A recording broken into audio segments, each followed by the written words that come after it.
দীৰ্ঘদিনৰে পৰা ধুবুৰীত ৰমৰমীয়াভাৱে চলিছিল নাৰী দেহ ব্যৱসায়।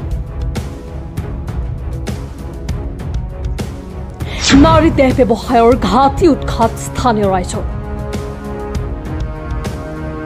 নাৰী দেহ ব্যৱসায় ঘাটিৰ ঘৰ দুৱাৰ ভাঙি চুৰমাৰ স্থানীয় ৰাইজৰ। ৰাষ্ট্ৰীয় ঘাইপথৰ কাষত ৰমৰমীয়াভাৱে চলিছিল নাৰী দেহ ব্যৱসায়। ধুবুৰীৰ পানবাৰীত নাৰী দেহ ব্যৱসায়ৰ ঘাটি উৎখাত স্থানীয় ৰাইজৰ। ধুবুৰী জিলাৰ গৌৰীপুৰ পানবাৰীত ৰাইজে আটক কৰিলে কেইবাজনো মহিলাসহ পুৰুষ। ধুবুৰীৰ গৌৰীপুৰ আৰক্ষী থানাৰ অন্তৰ্গত পানবাৰীত জেল হক আৰু ছফিউৰ ৰহমান ওৰফে ছফিৰ ঘৰত তেওঁৰ পত্নী জয়নব বিবিৰ নেতৃত্বত দীৰ্ঘদিনৰ পৰা চলি আছিল নাৰী দেহ ব্যৱসায়।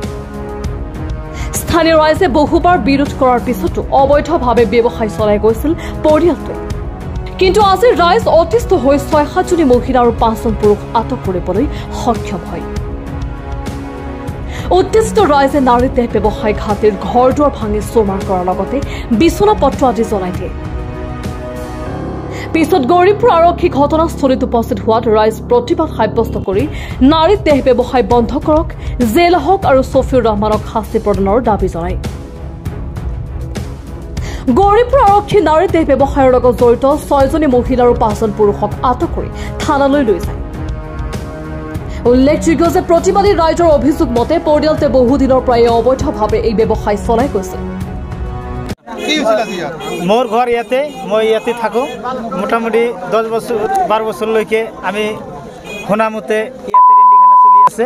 মাজে সময়ে মানে বোৱাৰী মানুহ আৰু ছোৱালী মানুহ ইয়াতে আহি বেয়া কাম চলায় আৰু মতা মানুহবিলাকো মানে লাইন ধৰি অহা যোৱা কৰে। আমি মাজে মাজে শুনা পাওঁ যে ইয়াতে ৰেণ্ডিখানা ছবি আৰু জনক আৰু কিছুমান ঘৰ আছে ইয়াতে। আপোনালোকে ভালকৈ তদাৰক কৰিলে মানে আইনৰ জৰিয়তে তদাৰক কৰিলে চব গম পাব। নিশ্চয় আজি আমাৰ সকলো ৰাইজে কিবা গম পায় মানে আজি চব হাতে মুঠে ধৰা পৰিছে। ৮-৯জনমান ছোৱালী মানুহ, মাইকী মানুহ আৰু ল'ৰা ডেকা মানুহ এইবিলাক ধৰা পৰিছে। আজি ন্যায় বিচাৰ হ'ব লাগে আমাৰ ৰাইজৰ, যাতে সুচাৰুৰূপে আমি চলিব পাৰে।